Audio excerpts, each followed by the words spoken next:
Hey guys, welcome back to my channel. It's Kat. For today's video, I will be doing a TBR video. I will go over the books that I am planning to read for the months of October, November, and December. All in all, I have sitting next to me a total of 20 books on my TBR. Am I going to be able to get through all of them? Most likely not. But I like to have options. I like to have potentials that I want to read, that I want to choose from. For this TBR, I decided to just read the books that I feel gravitated towards versus books that I feel like I have to read. The first book I have is The Lies of Locke Lamora. As you can see, I'm pretty much halfway through. I soft DNF'd this book earlier this year because I just wasn't making a lot of progress in the book and I wanted to really read The Hunger Games, so I decided to just soft DNF this. I'm hoping to eventually pick this up and at least by the end of the year. Currently, I'm in the middle of reading Dungeon Crawler Carl by Matt Dinman.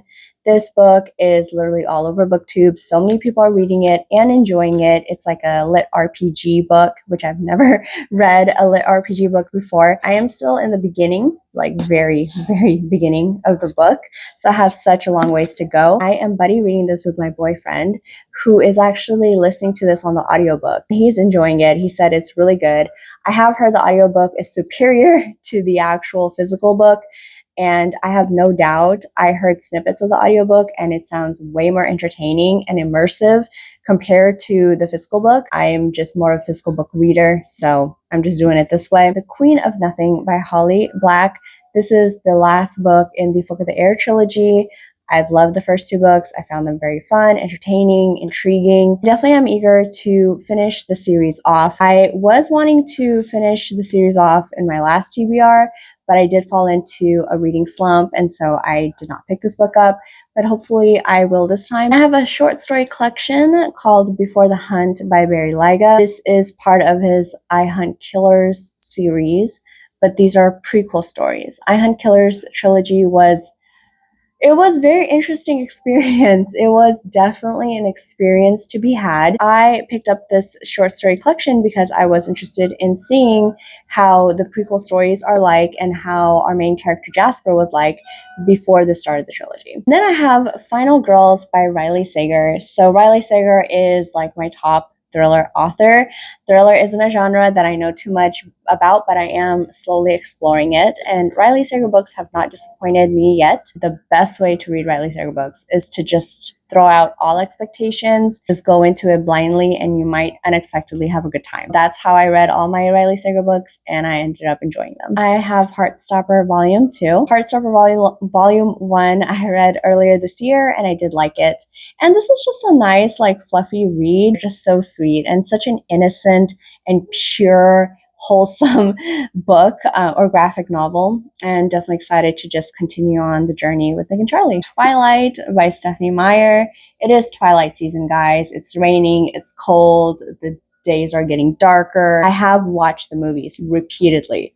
Whenever I am in like a crappy mood, I always go to those movies. They're just a comfort series. Of course, so many people know about Twilight, either read it, watched it, or both. And I do remember Twilight becoming like the biggest thing in the world at one point. Do I have high expectations? Absolutely not. But you know, never know. There have been so many books that I didn't have the highest expectations for, and they still ended up pleasantly surprising me. Secret of Secrets by Dan Brown.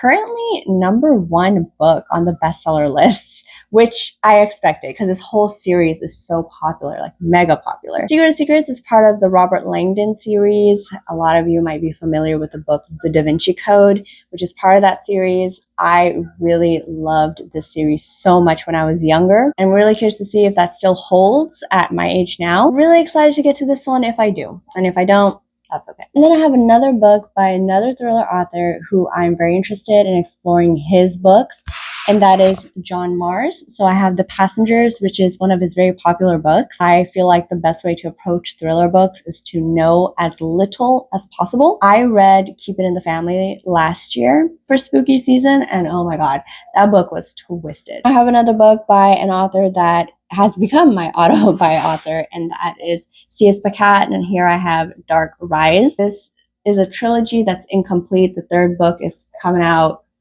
whenever the author wants it to come out. First 2 books I've heard were phenomenal. This author wrote the Captive Prince trilogy, which has become one of my favorite trilogies I've read this year. And I'm really just excited to see how the author writes in their other books. So the next book is another maybe book. If I don't get to this book by the end of the year, it's not going to shatter my soul.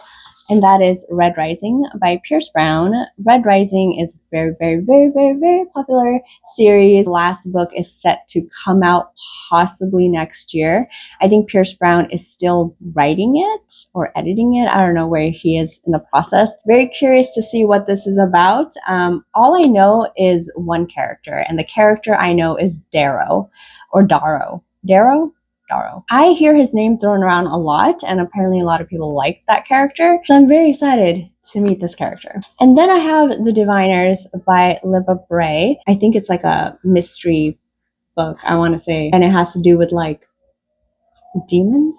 I could be totally wrong, but I think it has to do with the supernatural. It just sounds like the right book to read for the spooky season in the month of October. Then I have Last Stand of Dead Men. This is the 8th book in the Skullduggery Pleasant series by Derek Landy. This is a series following a skeleton detective and his sidekick.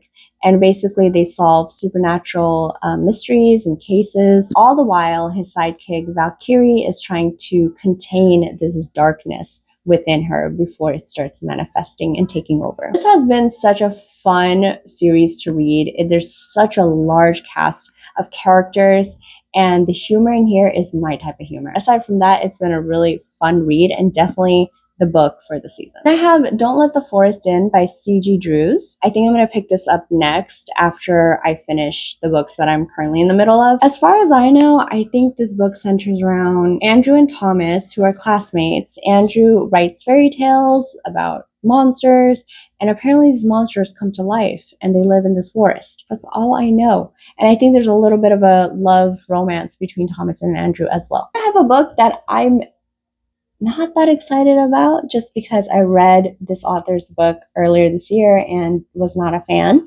And that is called The Teacher by Frida McFadden. I read my first Frida McFadden book called Never Lie earlier this year, and I was not a fan. Like, that book was that book was not great. In my opinion, there are people who liked it, which is great. That's awesome.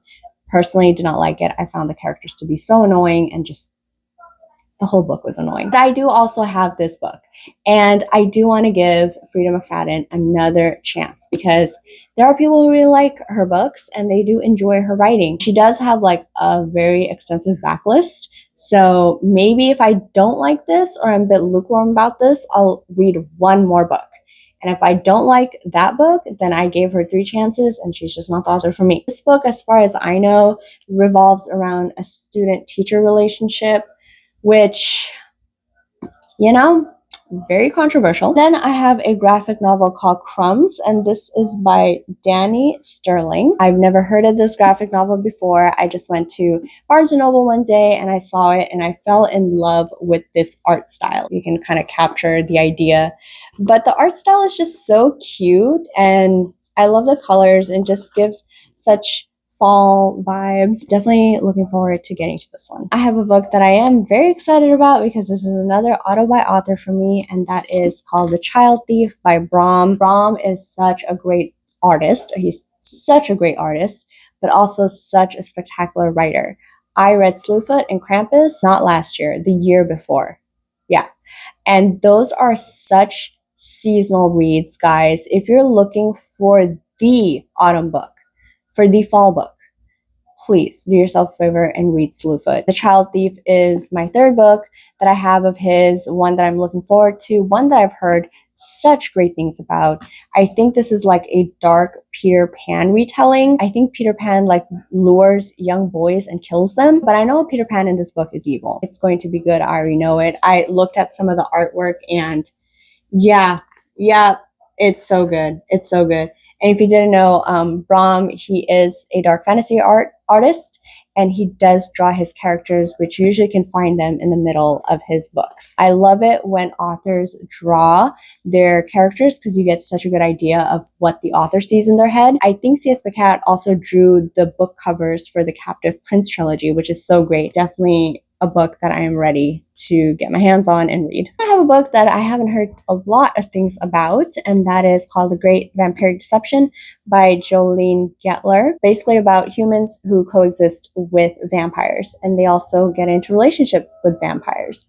And the story centers around Victoria, who was in an abusive relationship with a vampire, and she decides to create like a support group for other humans who were in abusive relationships with vampires. I hear that the vampires do not take center stage in this book. They're more so kind of like in the background. And this support group that Victoria creates, that is like the focus of the book. Apparently it's a very emotional read, which you wouldn't really expect book that has to deal with vampires to be emotional. I have a book that's a bit out of my comfort zone, and it's widely popular. This is such a huge book, and that is Quicksilver by Callie Hart. I think everyone knows what Quicksilver is about, or they have read Quicksilver already. I think this has to do with like phase. And it's like a portal fantasy book, but definitely a romantasy book. Everybody on BookTube were reading it, and I'm pretty sure everybody on BookTok also was reading it. I don't really know what goes on BookTok too much unless it spills into BookTube. I get most of my book recommendations from BookTube. But I do want to read something that's a bit out of my comfort zone. And this being as popular and beloved as it is, I do want to see what the hype is all about. Last but not least, I have A Drop of Corruption by Robert Jackson Bennett. This is the sequel to The Tainted Cup. I think The Tainted Cup won the Hugo Award, so that's really exciting. The series basically centers around Din and Anna, who kind of have like this Sherlock Watson dynamic.